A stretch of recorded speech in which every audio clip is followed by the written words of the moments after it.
pane maresults akabudiswa ayani vanonzi ana Mandla Technology Freeman Chari. So maresults aya muchiri remember zvaiitika panguva yekuti tatakuenda kuma-elections. Pane nyaya yakataurwa pachinzi Mandla Technology vakadyara zvimatechnology zvavo mumiti zvichichichichi, saka zvokuti zvinenge zvakaita se zvichinomonita zvichiona maresults ese. Takabuda takatosekawo tikati aiwa zviri zvekurwara hazvo, anoita sei anorwara munhu, but at the end of the day takazoti no, vanhu ngavasiye vatrial because we can't judge zvinhu zvatisingazive kuti hazviko, tisina kuona zvichiite zvisinge zvisiriko chaicho. Regedza timboona pakatodonetwa mari for sure. Vanhu vakawanda makaona munyaya yemari ichidonzi padonetwa mari 105,000 USD yakadonetwa nemaZimbabweans vachida kutry kusapota that ningiriki nekuti panyanyatsooneka, because nyaya yange yari kunetsa ndeyekunzi my results my elections ari kungobiwa handiti. Saka nyaya yakuitika pana mnde kuti maresults abudiswa yakapedza gore rasati abudisa ake, gore razopera ndobva abuditsawo akutaura zvake zvemaresults ake handiti. I'm sure inga nyaya yekuti asazotenge akavhara maZimbabweans, hazvidi kutanga we fooling people. Vanhu vanoda kuziva kuti takakupa mari wakaishandisa chii mari yacho. Saka pane pakutodiwa accountability. Ndo nyaya dza-accountability dzinenge dzichitaurwa muZimbabwe dzichingonetsa accountability chichi right. Yasvika ipapo nyaya maresults asvika, vachamisa vacho havana kutombozvidaira zvemaresults achariwa, but lawyer ravachamisa ndo rakabuda richipindura nyaya iyoyo yemaresults akataurwa naFreeman Chari. Muri yeZimbabwe tanga lokunaka this video kuitira kuti tipinde munyaya takasununguka, vanoboikana vachiboikana, asi iwo watolaika this video. Nyaya iri panapa ndeyekuti vatabanupofu vari kuti the results published by Freeman Chari are explicitly identified as ZEC's results derived from the stamped V11 forms which have been compromised. These results merely confirm what we already know and do not provide any new insights. Importantly, since these results are from ZEC itself, they cannot be used to validate the accuracy of ZEC's own announcement. August 2023 remained a fraud. Interesting fact, Freeman Chari and Mandla were never affiliated or associated with each other. Moreover, Mandla was never actually deployed or utilized in any capacity in August 2023. Ndo mashoko ari kubva nekune lawyer rava advocate Nelson Chamisa rinowanzovamirira kana dzanyaya dzematongerwo enyika. Panguva yenyaya dzematongerwo enyika, I think vazhinji muchingorangarira panguva ya2018 pakanetsa pachinzi maresults abiridzirwa vaipa, ndo vekuenda kukoti vachitaura kuti the fulcrum ndo lawyer racho iroro vari kubuda vachitaura nyaya iyoyo. But inino ndiri kuona kuti pano pari kutaurwa zvakawanda. Vana veZimbabwe vane zvizhinji zvekutaura pamusoro penyaya yemaresults iwayo ari kutaurwa naMandla Technology. Vamwe vari kutaura kuti Mandla zvaari kutaura but kwakungoda kuti semunhu akauya akavhara vanhu, mari yakadonetwa nemacitizens chinzi ikwanise kumubatsira pabasa kana kuti paprogram yezvinhu zvaaita, iri kunzi kwakakuvhara vanhu iko zvinhu zvimajiko kuti maresults achida kupai. But uyu manje lawyer ari kuuya achitaura kuti aiwa maresults angori ezeke hapo pasina chinyowani pane zvauri kutaura, ndo zvinhu zvakaita zvangobudiswa neZEC, you see. Saka uri kuona kuti nyaya yacho yaita se ine kwayakunodzokera futi. Now ndiri kusangana neumwe panapa ari kutaura kuti you sat on this information for over a year. What do we use this information for now, a year after inauguration, when people start questioning you guys' integrity in opposition politics? Don't blame them. Do nyaya iripo results uzongonza abuda nhasi patopera gore, timu rese rapa position, timu rese rato machairman eSADC, timu rese rato everything zvatoitwa, ponzi akubudiswa nhasi. For sure, to me it doesn't make sense at all. It doesn't make sense. Ndo chokwadi, but ndo nyaya imwe yakataurwa panapa. Umwe ari kubuda ari kuti in the court case in 2018, why did you not ask for a recount? Chamisa claimed he had all the 11 ayo nyaya yema V11 yengato nyaya imwe munhu ari kubvunzwa zvinhu. For example, you are in leader for opposition, unokuti pepe Chamisa anga chiri pahondo futi hondo dzadziri patuka yekuti ari kumborwisa kuti awane vanhu varampa vachiita sei vakamubheka. Saka pakubvunzwa mubvunzo obvious unofanira kupindira neconfidence uchidaira zvese, but V11 ndakazobvunzwa mukoti tukanzi tipei V11 akatadza kubuda. Saka is something yekuti because vanongachizviziva futi vanogona kuma V11 vacho vanawo tanga kuzobvunzwa kuti makamawana kupi hawo makamawana sei nyaya dzedza kutaura zvakawanda. Saka I think ndo zvinhu zvakanyanya kuavoidika pari panyaya yekuti V11 forms iwayo. Mwari kubuda kuti I don't get this as see Chamisa and opposition went to election fully aware that ZEC relies on V11 forms. Mari results maiti akabve kupi chaizvo kubva zvakadini kuti muburitse enyuwo which are not tended opposition agents have then them ngabude nyaya iyi ipere. Omanaka amen. Let's see, cause nyaya yacho iri panapa ndekuti iyi nyaya iri kupisa, but Chamisa himself anombodaira nyaya iyi. I think chiramba chimuningina papa himself anombodaira nyaya iyi. Mwari kuti website those results are void and the election was not free and fair. As for Pachedu and Mandla, they raised 10k and disappeared after election. They no longer tweet. Total silence. I see it's more than 10k. It's more than 10k. It's 105 USD. Ndo yakatorezwa inini zvangu couldn't monera ndakazviti ndofa pete ndobva vaindi asika uraskire kutora mari kuona nyaya mari nechambotaura yake zvinonetsa kozana anoda kuziva kuti mari makaisa kupi. Ufuchi munhu wese anoita chinhu chimuZimbabwe da kutaurira anokotora everything as a business opportunity. Munhu wese anonzi muZimbabwe pari kuitwa zvese is a business opportunity. Chero pakanzi pari kuitwa church conference munhu anototaga nditotengesa kana mafrizi nditese chero parufu chapo munhu anototi let me try to sell something enda kumakuva chekuone kunzi pari kuvigwa vanhu pari kuchemwa, unoona musika chacho yatotera itori ikoko vanhu vachitohasela. Saka pakatonzwanzi manhingina akuuya tine kamwe kateknoloji kedu kakadidididi mari ndobva dzaungana. That's my understanding panyaya dzakaita sedzidzi kuti muZimbabwean wese anenge ari panzara, saka anenge ari pakungwavha kuti awane something. Mwari kuti where are the V11 that contradicted these results? I thought Freeman and Mandla were getting V11s from CCC election agents who they also funded. Make it make sense. Pane nyaya papa amadzadiwa. Pane nyaya. Honestly, I think you should let this one slide.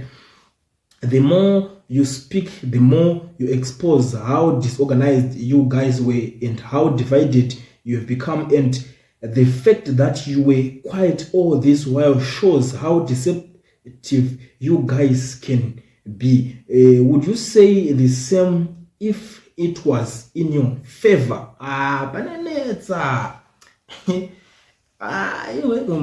Kana muzvazvataurwa in his way favor achada kuti aite December chi nyaya inenge yatopa pa ndekuti these guys ananingirikini vakatoona kuti chero vakada kugadzira results vachita in favor of ningirikini of these people ananingirikini anachamisa the demand wasara vapa nerimwe bande. Ndo nyaya ndakatoona zvangu yatoti vanosara katopa nemamwe mahwani kunzi makawana kupi kunzi takusuwa ningirikini zeki zviriko unoona kutosuwa kuita zvako usina kunyatsorongeka dokuita zvefembera unozota kukusungisa. Saka ndo zvimwe zvinhu zvandikuona kuti these guys vanogona vaiavoida. Mwari kuti we will stop confusing the already confused. Hamuna plan, bvumai chete izvozvo nekuti yamatanga kunongedzerana iyi I do not think it will end well. ZEC announced results using information from V11s. If you differ, come forward with what you have. If not, musataure zve keep Z.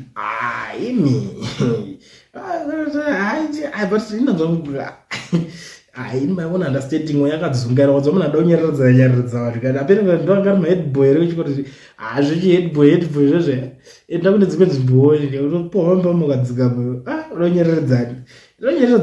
Vanonyara ridzo nekuti chinji ende munhu ane right yekuramba zvinhu zvisiri izvo iwe ungambobvunza wangabvuma zvinhu zvausingazivi zvinhu kana zvisingangoita zviite ndochokwadi guys. Amen. Pamwe mune maonero amamwe amunoita different. Mwari kuti you are like to have Chamisa supporters who believe anything surely God is in it one day vachasvinura havo, carefully plan for the scenario.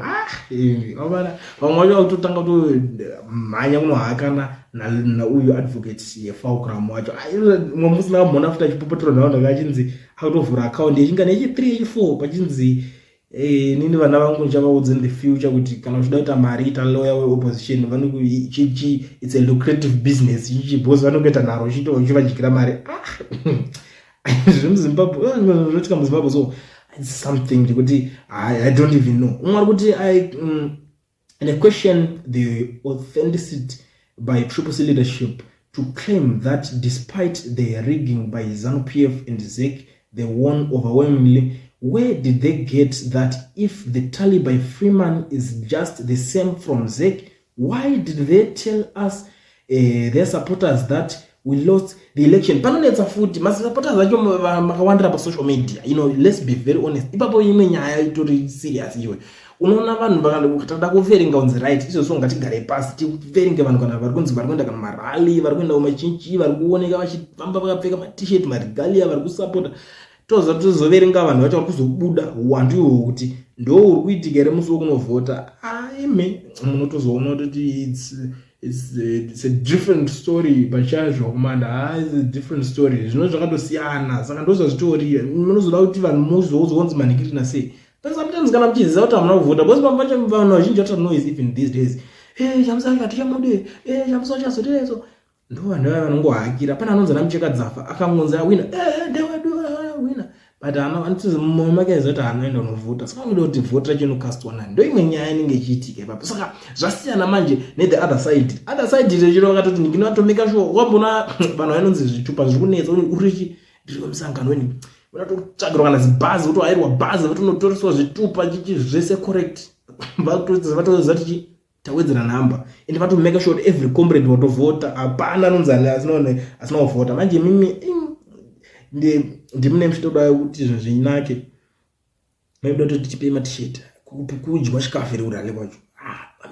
But kuti unotovhota uchiziva kuti zvinhu zvako zvinogona kuchinja mangwana, life inogona kuita better. Amudi ndo nyaya imwe inenge ichingeza. Saka nyaya yekunzi dai makaningirikina imwe nyaya kuti first stop agents from posting V11s outside the polling stations. Results were sent to FAS command center first and only published after.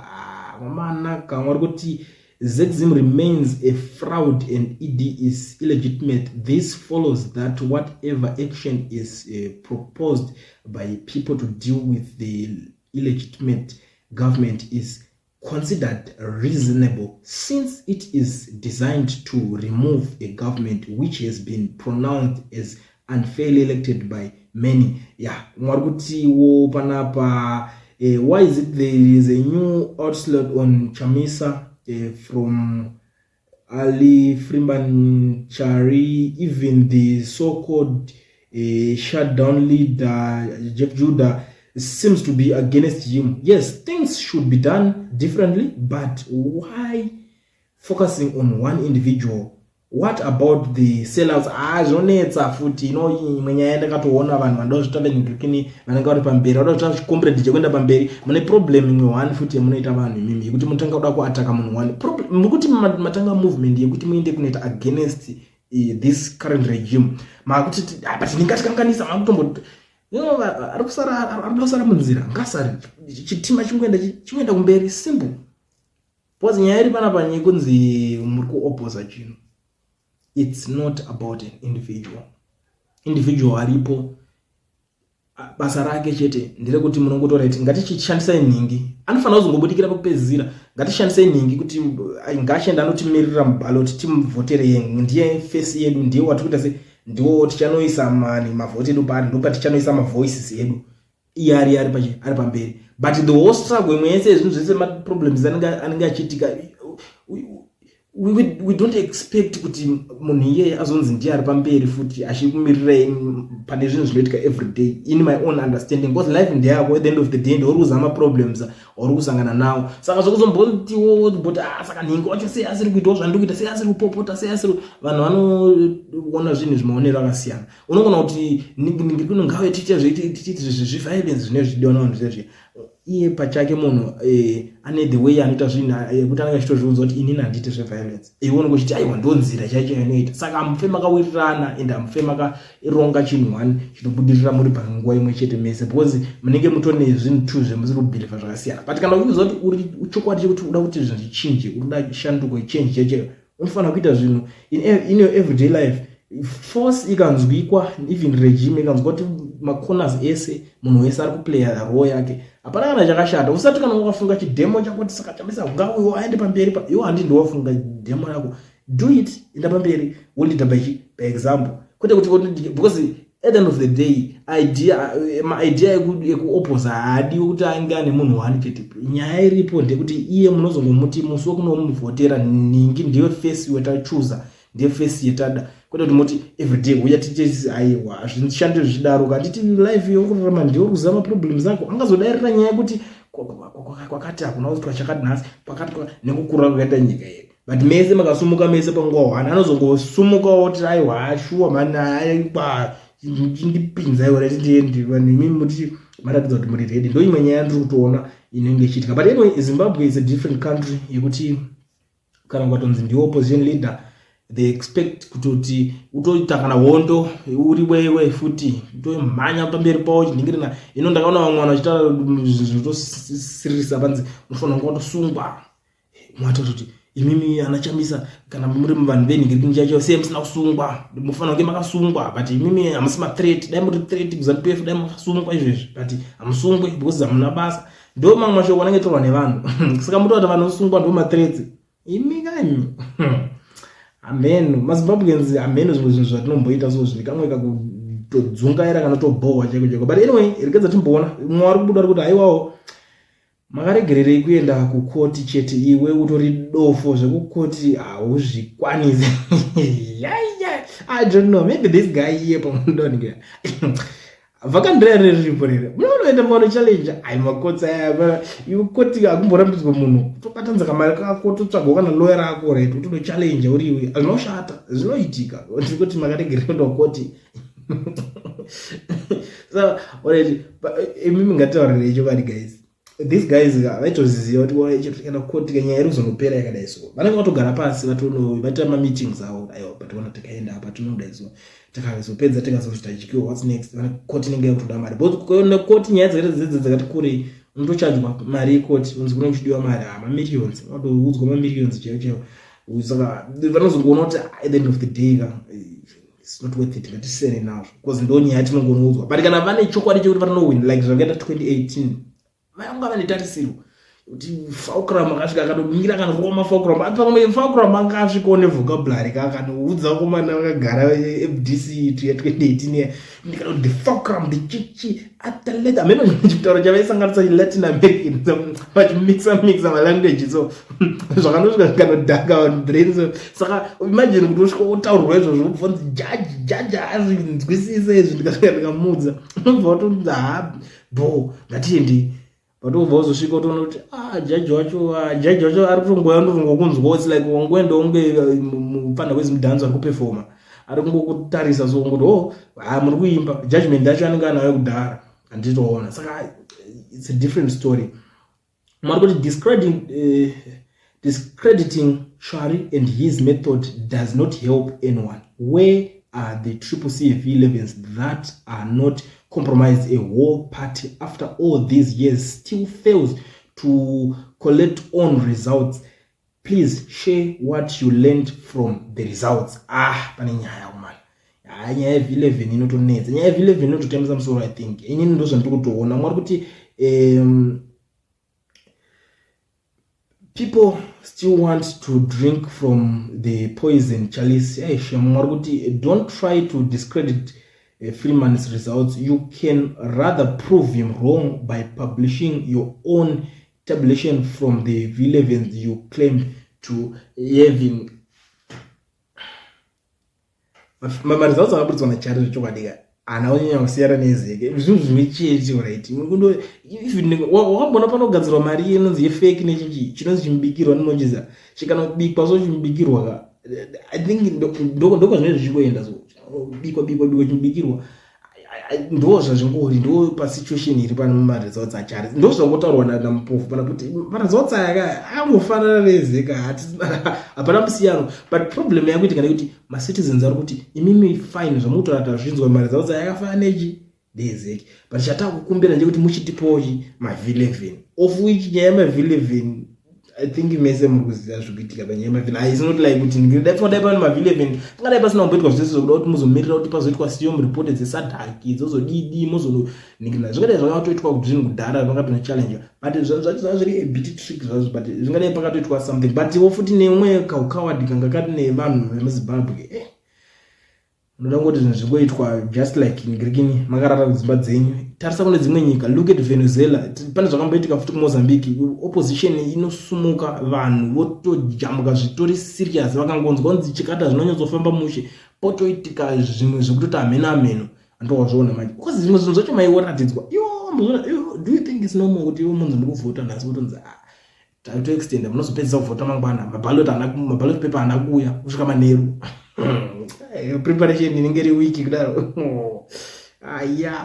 ndezvimwe zvinhu zvezvichiitika zvinenge zvichinetsa umwe ari kuti 1 year later Mandla akutaura kuti ZANU yakarova Triple C but politics musazodaro ende mese maipengereka nechisystem chamaiti chinodonedza ZANU iwe tonzwa gona chitechnology chinodonedza ZANU zatofiti ready kuspenda mari kuti ikwanise kuramba iri mupower iwe wakatofunga kuti une chisystem chechitechnology yako iwewe chaunenge watoita musiyamwa uchiri kutotanga topemha mari zvaita nakomana naMandla kuti macitizens vachiunganidza mari kuti chisystem chacho chinyatsoita iwe vanenge vatori nemumwe anotori kana matichers ako vakudzidzisewo vanogona kutorwa ivavo site pane mufana akutaneka saka votarisa unganidza mari unganidza ka 105,000 urati unaona pane 2 million iwe system chose chodonedza nikirikini andisi kuramba taidonedzeki ine the way inotodonedzwa and the way inodonedzwa munoiziva mese hakuna mwana munyika pana singazvizive zvinhu we all know that umwe ari kuti if indeed we were sold a wrong picture people will start imagining what considering would have brought to Zimbabwe goodwill, acceptance in the international community, etc. Manage this well and don't shoot from the hip. Once mass perceptions are shifted, you can't get them back. All right, Taban, you are a good person at heart. You were once innocent, just like how Chabangu was handled. Mukomana was handled by more than one person. Majaka included ZANU-PF Ndibaba Venue. Changing churches meant akawira maoko ako. You are now his handler. So we safely say as Triple C don't know your capacity there. You distancing yourself from Mandla and Privilegiary. But it's prudent at this stage to stop commenting so when it's key to further exposure of international confusion within opposition to save the little integrity that remains. Bambo zvakapfura kare izvi, one Zimbabwe, one people, upore wakaita seko angadinona Mandla. But anyway, muri Zimbabwe ininiwo munoziva kuti inini ndiri munhu wekuti handikwanisi kungosiya zvidarika. Azviya zvekunzi zvowanzwa zvimwe zvinosiya zvimukazvikudarike, ini handikwanisi kudarikwa nedzimwe nyaya. Toda kuti nyaya yese inenge yabuda ka toyapana togara pasi toonesana kuti ndo zvimwe zvinhu zvinenge zvichiitika. That's why ndichi-encourage vanhu kuti kana chingosvika pana first time yako it's very important kuti ugare wakasubscribe so that haujambwe nenyaya dzimwe dzededi chirova wakabayirira ka notification bell kako ukangoona pakanzi Kulian TV mobotoziva kuti hazvina kumira zvakanaka. And the most important thing, like this video uchindiudzawo kuti nyaya iyi yandanayo nhasi unoiona ose